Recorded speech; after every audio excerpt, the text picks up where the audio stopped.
विचार केला की 1997 पासून हा पहिला चान्स भेटलाय की त्यांना समोर बसवून सगळं ऐकवायचं, त्यामुळे मी ही संधी सोडणार नाहीये. तरी मी सगळ्यांना विनंती करते की खरंच ज्यांना काही आहे त्यांनी नक्की खाली जाऊन जेवणाचा आस्वाद घ्या. नमस्कार व्यासपीठावरील मान्यवर आणि समोर बसलेले आमचे सर्व आप्तेष्ट. ज्या नावाने मला ओळख दिली, संस्कार दिले, ती मी डॉक्टर पूजा भरत गुळवे. आणि ज्या नावाने मला गृहलक्ष्मी बनवलं, ती मी आत्ताची डॉक्टर सौ पूजा अक्षय धारकर. पप्पांच्या आयुष्यातल्या या मोठ्या वळणावर त्यांची ज्येष्ठ कन्या म्हणून मला आज बोलण्याची संधी मिळाली. हा मी माझा मोठा सन्मान समजते आणि सर्वांना अभिवादन करून माझ्या बोलण्याला सुरुवात करते. पप्पांच्या या सेवानिवृत्तीच्या दिवसाची वाट पाहणाऱ्या अनेकांपैकी मी सुद्धा एक होते, पण त्यामागे माझी भावना खूप निखळ आणि स्वच्छ होती.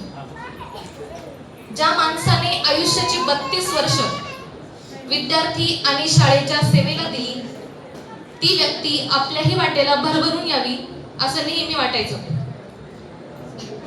जेव्हापासून घरातले विषय समजायला लागले, तेव्हापासून आम्ही फक्त शाळा विद्यार्थी एवढंच ऐकले. घरातले दोनही प्रमुख घटक आई आणि वडील ज्यावेळी एकाच शाळेत एकाच क्षेत्रात काम करतात, त्यावेळी त्या संपूर्ण कुटुंबासाठी शाळा आणि घर वेगळं राहतच नाही. आमच्या घराचा आनंद, दुःख, कौतुक, चिंता सगळं काही शाळेवर डिपेंड होतं. म्हणून आज ठरवलं, सूत्रसंचलन करताना माझ्याकडून आणि इतर सर्वांकडूनच पप्पांबद्दल, शाळेबद्दल बोललं जाईलच. पप्पांच्या प्रिय विद्यार्थ्यांबद्दलही ओघाने बोललं जाईल.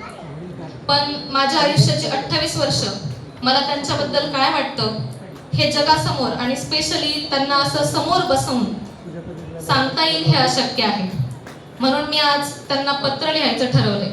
मी पप्पांना विनंती करते की माझं भाषण चालू असताना आता त्यांनी माझ्याकडे पूर्ण कान देऊन ऐकावं, कारण हे पत्र मी खूप विचार करून सन्मानाने आणि खूप प्रेमाने त्यांच्यासाठी लिहिलंय.